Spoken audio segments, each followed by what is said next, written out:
মুখরোচক মিষ্টি খাবার কার না ভালো লাগে, আর তা যদি হয় ঘরে তৈরি স্বাস্থ্যসম্মত উপায়ে, তাহলে তো কথাই নেই।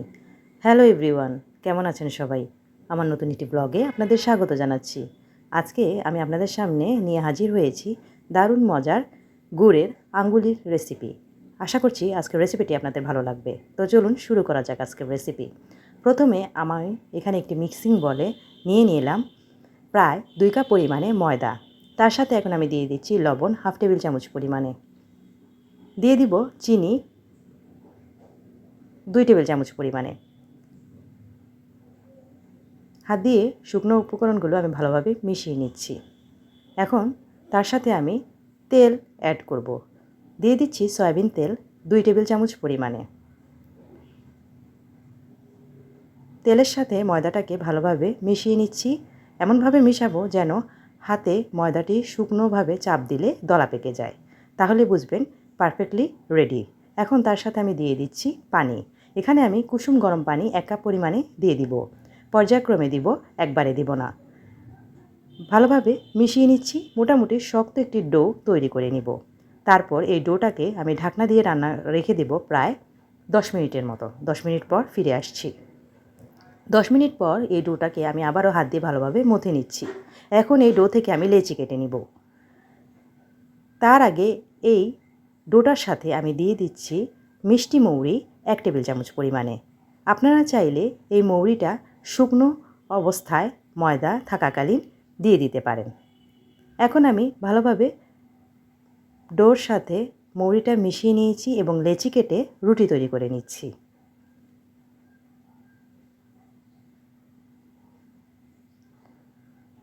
রুটিটা তৈরি করা হয়ে গেলে এখন আমি উপর থেকে একটু রুটিটার মধ্যে তেল ব্রাশ করে নিচ্ছি।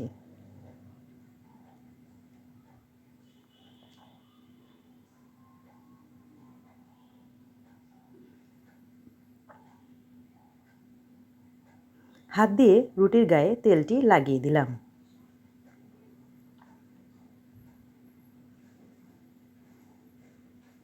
এখন আবারও রুটিটাকে ভাঁজ করে নিচ্ছি।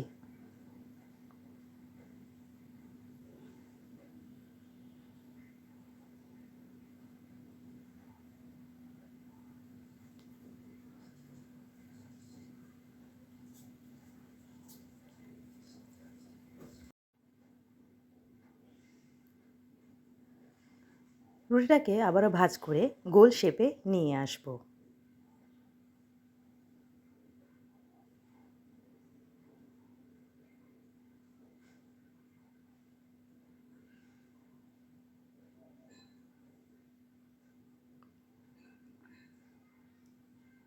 গোল শেপে নেওয়া আসার পর এখন আমি এই রুটিটাকে আবারও বেলে নিচ্ছি।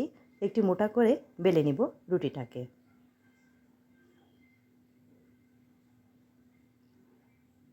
চারকোনা শেপে রুটিটাকে আমি বেলে নিচ্ছি। একটু মোটা করে বেলে নেওয়া হয়ে গেলে এখন আমি এটিকে কেটে নিব।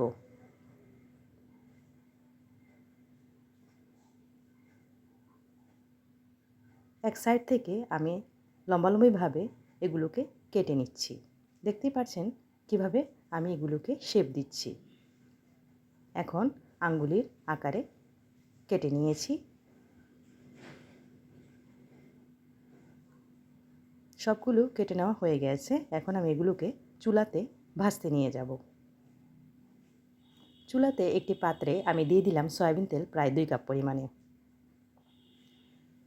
মিডিয়াম টু লো হিটে এখন আমি এই আঙ্গুলিগুলোকে ভেজে নেব। প্রায় 5-7 মিনিটের মতো আমি এগুলোকে ভেজে নিচ্ছি। দেখতেই পাচ্ছেন তেলে দেওয়ার পর এগুলো উপর থেকে ভেসে উঠেছে।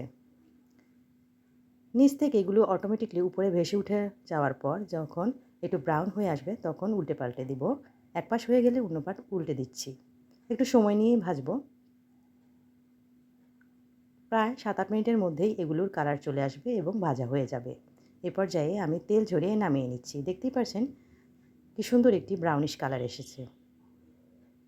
তেল ঝরিয়ে এখন আমি নামিয়ে নিয়েছি। একটু ঠান্ডা করে নিব। এখন বাকিগুলোকেও এভাবে ভেজে নিচ্ছি। এভাবে আমি পর্যায়ক্রমে প্রায় সবগুলো আঙ্গুলি চুলাতে তেলে ভেজে তুলে নিয়েছি। এখন আমি এগুলোর জন্য আজকে গুড়ের শিরা তৈরি করব। আপনারা চাইলে চিনিতেও এগুলো করতে পারেন। এখানে আমি নিয়েছি প্রায় 1 কাপ পরিমাণে গুড়, তার সাথে দিয়ে দিয়েছি 1/2 কাপ পরিমাণে পানি।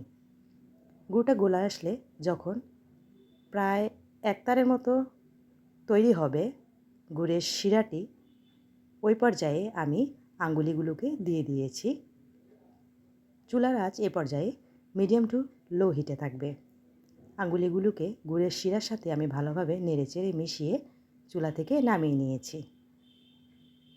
এখন ঠান্ডা করে নেব। ব্যাস তৈরি হয়ে গেল আমার খুব সহজে ঝটপট ঘরোয়া উপকরণে স্বাস্থ্যসম্মত উপায়ে গুড়ের আঙ্গুলির রেসিপি। শুকিয়ে আসলে এর কালারটা প্রায় এরকমই হবে। আশা করছি আমার রেসিপিটি আপনাদের ভালো লেগেছে। দারুণ স্বাদের এই কুড়মুড়ে রেসিপি যখন তখন বাসায় তৈরি করে আপনারা খেতে পারেন। বাচ্চাদের খুব প্রিয় এই রেসিপি। বাসায় তৈরি করে খাওয়াবেন, এতে আপনাদেরই লাভ। আজকের মতো বিদায় নিচ্ছি। আল্লাহ।